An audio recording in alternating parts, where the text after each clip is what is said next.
ఏది అయినా ట్రై చెయ్యి ఆచి chicken masala. Aachi chicken masala. America, Israel, Iran యుద్ధం మరింత తీవ్రమైంది. ముందుగా వార్నింగ్ ఇచ్చినట్లుగానే ఇరాన్ ప్రతీకార దాడులకు పాల్పడుతుంది. ఖతార్, సౌదీ అరేబియాపై బాలిస్టిక్ క్షిపణులతో ఇరాన్ విరుచుకుపడింది. ముఖ్యంగా సౌదీ రాజధాని అటు రియాద్ లో భారీ పేలుళ్లు జరిగాయి. ఈ నేపథ్యంలోనే ఇరాన్ నుంచి వచ్చిన 4 మిసైల్స్ ను అడ్డుకున్నామని సౌదీ సివిల్ డిఫెన్స్ ప్రకటన చేసింది. మరోవైపు క్షిపణి దెబ్బకు ఖతార్లోని రస్ లఫాల్ రిఫైనరీ వద్ద మంటలు కూడా చెలరేగాయి. మిసైల్స్ శకలాలు పడడంతో ఇజ్రాయెల్లోని అటు బెన్ గురియన్ విమానాశ్రయంలో ప్రైవేటు విమానాలు కూడా ధ్వంసమైనట్లు తెలుస్తోంది.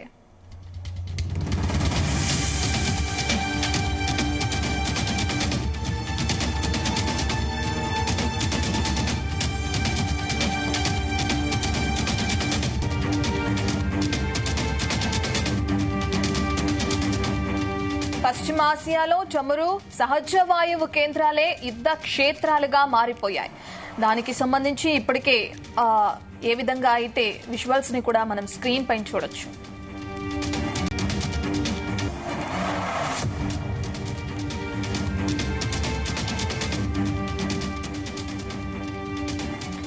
ఇక ప్రపంచ వ్యాప్తంగా ఇప్పటికే ఇంధన ధరలు కూడా భారీగా పెరిగిపోయి మండిపోతున్నప్పటికీ కూడా ఏ విధంగా అయితే ఇరాన్, అమెరికా, ఇజ్రాయెల్ వెనక్కి తగ్గటం లేదో కూడా మనం చూస్తున్నాం.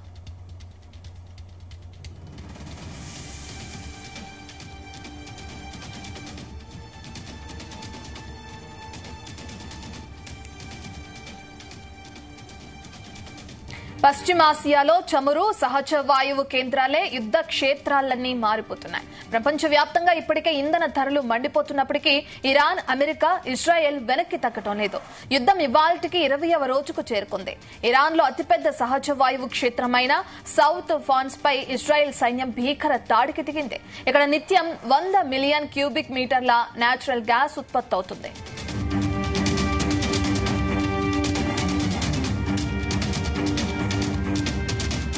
ఇజ్రాయెల్ దాడిలో భారీగా నష్టం వాటిల్లినట్లు తెలుస్తోంది. ఇరాన్ సైతం గల్ఫ్ అరబ్ దేశాల్లోని ఇంధన కేంద్రాలపై విరుచుకుపడింది. సౌదీ అరేబియాలో చమురు క్షేత్రాలు అధికంగా ఉన్న తూర్పు ప్రావిన్స్ పై భారీగా క్షిపణులు ప్రయోగించింది. కువైట్, బహ్రెయిన్, ఖతార్, యుఏఈ పైన క్షిపణులు, డ్రోన్లతో నిప్పుల వర్షం కురిపించింది. ఆయా దేశాల్లో ఆయిల్, గ్యాస్, మౌలిక సదుపాయాలను, పెట్రోకెమికల్ కేంద్రాలను ధ్వంసం చేయడం తథ్యమని హెచ్చరించింది.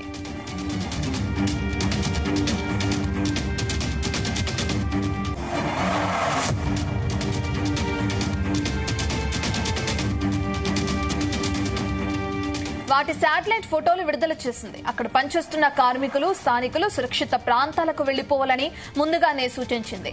పశ్చిమాసియా తాజా పరిణామాలతో అంతర్జాతీయ మార్కెట్లో బ్యారెల్ ముడి చమురు ధర $108కు చేరింది. యుద్ధం మొదలైన తర్వాత ఏకంగా 40% పెరిగింది. పెట్రో ఉత్పత్తుల ధరలు నానాటికి పెరిగిపోతున్నాయి. ప్రపంచ దేశాల ఆర్థిక వ్యవస్థ తీవ్ర ఒత్తిడిని ఎదుర్కొంటున్నాయి. ఇంధన ధరలు పెరుగుతున్న కొద్దీ అమెరికాపై ఒత్తిడి పెరగడం తథ్యమని, తద్వారా యుద్ధం నుంచి అమెరికా సైన్యం నుంచి విరమించుకునే అవకాశం ఉందని ఇరాన్ అంచనా వేస్తోంది.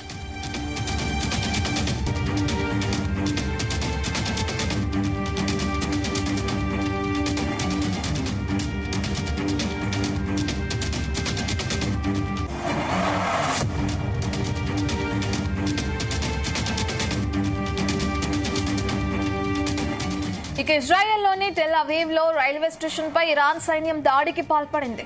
దాంతో దేశవ్యాప్తంగా రైల్వే సేవలు నిలిచిపోయాయి. ఈ దాడిలో ప్రాణ నష్టం జరగలేదు. పౌర మౌలిక సదుపాయాలను నేరుగా టార్గెట్ చేయడం సంచలనాత్మకంగా మారింది. సౌదీ అరేబియా రాజధాని రియాద్ లోని దౌత్య కార్యాలయాలపైన ఇరాన్ దాడికి పాల్పడింది.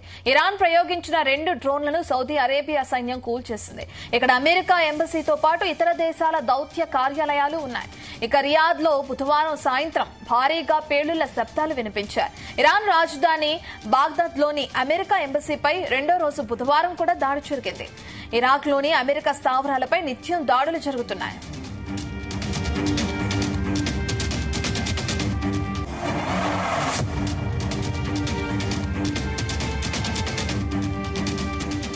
ఇరాన్ దక్షిణ ఫార్స్ ప్రావిన్స్ లోని లారెస్తాన్ కౌంటీలో ఉన్న కోర్టు సముదాయంపై భారీ దాడి జరిగింది.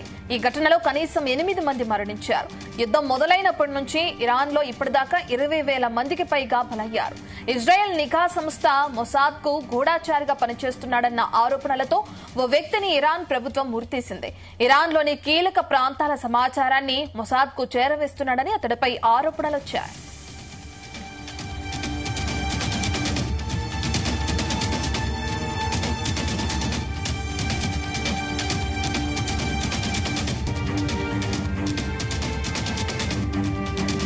అతడు స్వీడన్ జాతీయుడని తెలిసింది. తమ పౌరుడికి ఉరిశిక్ష విధించడాన్ని స్వీడన్ విదేశాంగ శాఖ ఖండించింది.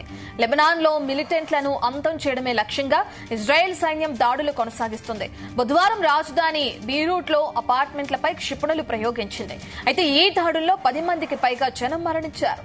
మిలిటెంట్ కార్యకలాపాల కోసం పెద్ద ఎత్తున ధనం నిల్వ చేసుకున్న అపార్ట్మెంట్ ను నేలమట్టం చేశామని ఇజ్రాయెల్ వెల్లడించింది.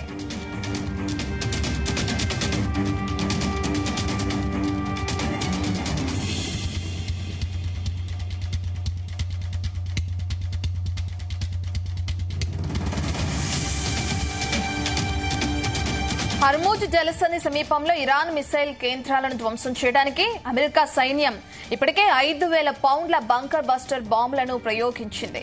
ఈ విషయాన్ని యుఎస్ సెంట్రల్ కమాండ్ వెల్లడించింది. అయితే ఈ ప్రాంతంలో ఇరాన్ యాంటీ షిప్ క్రూయిజ్ మిసైళ్లు విదేశీ నౌకలను ముప్పుగా మారాయని, అందుకే శక్తివంతమైన బాంబులు ప్రయోగించినట్లు స్పష్టం చేసింది.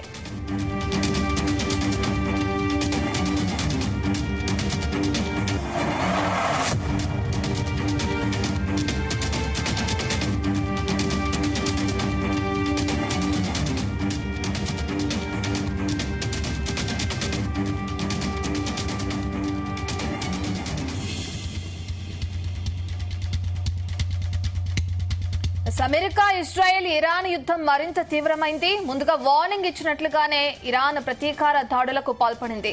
ఖతార్, సౌదీ అరేబియాపై బాలిస్టిక్ క్షిపణులతో ఇరాన్ విరుచుకుపడింది. ముఖ్యంగా సౌదీ రాజధాని రియాద్ లోని భారీ పేలుళ్లు జరిగాయి. ఈ నేపథ్యంలోనే ఇరాన్ నుంచి వచ్చిన 4 మిసైల్స్ ను అడ్డుకున్నామని సౌదీ సివిల్ డిఫెన్స్ ప్రకటన చేసింది. మరోవైపు క్షిపణి దెబ్బకు ఖతార్ లోని రస్ లఫాన్ రిఫైనరీ వద్ద మంటలు కూడా చెలరేగాయి. మిసైల్స్ శకలాలు పడడంతో ఇజ్రాయెల్లోని బెన్ గురియన్ విమానాశ్రయంలో ప్రైవేట్ విమానాలు కూడా ధ్వంసమైనట్లు తెలుస్తోంది.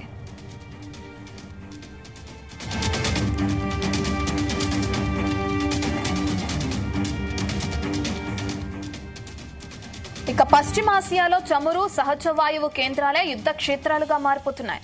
ప్రపంచవ్యాప్తంగా ఇప్పటికే ఇంధన ధరలు మండిపోతున్నప్పటికీ ఇరాన్, అమెరికా, ఇజ్రాయెల్ వెనక్కి తగ్గడం లేదు.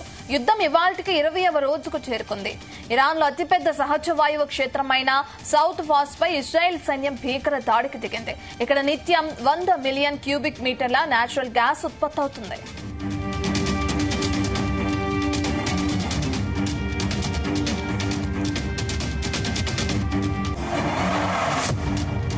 ఇజ్రాయెల్ దాడిలో భారీగా నష్టం వాటిల్లినట్లు తెలుస్తోంది.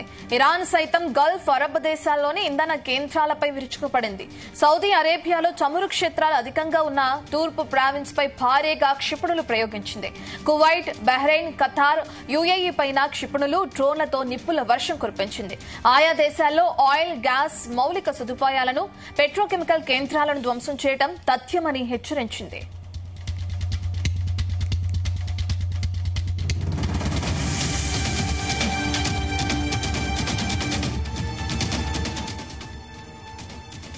వాటి శాటిలైట్ ఫోటోలు విడుదల చేసింది. అక్కడ పనిచేస్తున్న కార్మికులు, స్థానికులు సురక్షిత ప్రాంతాలకు వెళ్లిపోవాలని ముందుగానే సూచించింది. పశ్చిమాసియా తాజా పరిణామాలతో అంతర్జాతీయ మార్కెట్లో బ్యారెల్ ముడి చమురు ధర $108కు చేరుకుంది. యుద్ధం మొదలైన తర్వాత ఏకంగా 40% పెరిగింది. పెట్రో ఉత్పత్తుల ధరలు నానాటికి పెరిగిపోతున్నాయి. ప్రపంచ దేశాల ఆర్థిక వ్యవస్థ తీవ్ర ఒత్తిడిని ఎదుర్కొంటుంది. ఇక ఇంధన ధరలు పెరుగుతున్న కొద్దీ అమెరికాపై ఒత్తిడి పెరగడం తథ్యమని, తద్వారా యుద్ధం నుంచి అమెరికా సైన్యం నుంచి విరమించుకునే అవకాశం ఉందని ఇరాన్ అంచనా వేస్తుంది.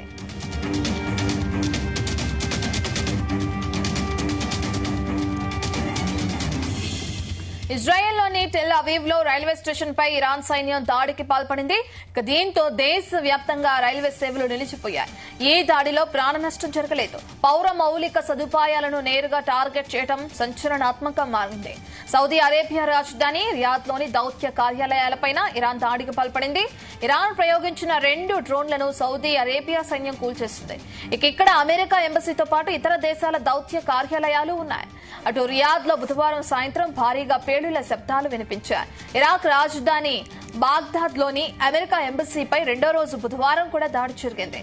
ఇరాక్ లోని అమెరికా స్థావరాలపై నిత్యం దాడులు జరుగుతున్నాయి.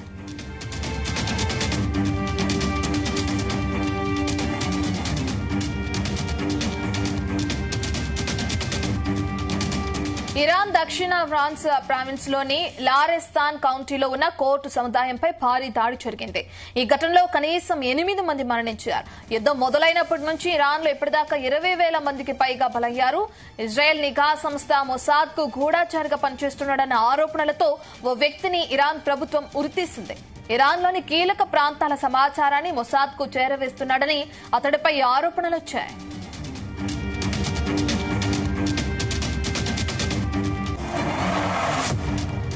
అయితే అతడు స్వీడన్ జాతీయుడని తెలిసింది. తమ పౌరుడికి ఉరిశిక్ష విధించడాన్ని స్వీడన్ విదేశాంగ శాఖ ఖండించింది. లెబనాన్ లో అటు మిలిటెంట్లను అంతం చేయడమే లక్ష్యంగా ఇజ్రాయెల్ సైన్యం దాడులు కొనసాగిస్తుంది. బుధవారం రాజధాని బీరూట్ లో అపార్ట్మెంట్లపై క్షిపణులు ఈ దాడుల్లో 10 మందికి పైగా జనం మరణించారు. మిలిటెంట్ కార్యకలాపాల కోసం పెద్ద ఎత్తున ధనం నిల్వ చేసుకున్న అపార్ట్మెంట్ ను నేలమట్టం చేశామని ఇజ్రాయెల్ వెల్లడించింది.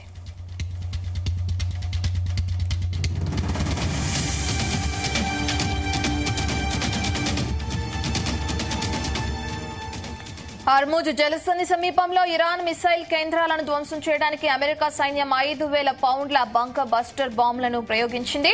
ఈ విషయాన్ని యుఎస్ సెంట్రల్ కమాండ్ వెల్లడించింది. ఈ ప్రాంతంలో ఇరాన్ యాంటీ షిప్ క్రూయిజ్ మిసైళ్లు విదేశీ నౌకలకు ముప్పుగా మారాయని, అందుకే శక్తివంతమైన బాంబులు ప్రయోగించినట్లు స్పష్టం చేసింది.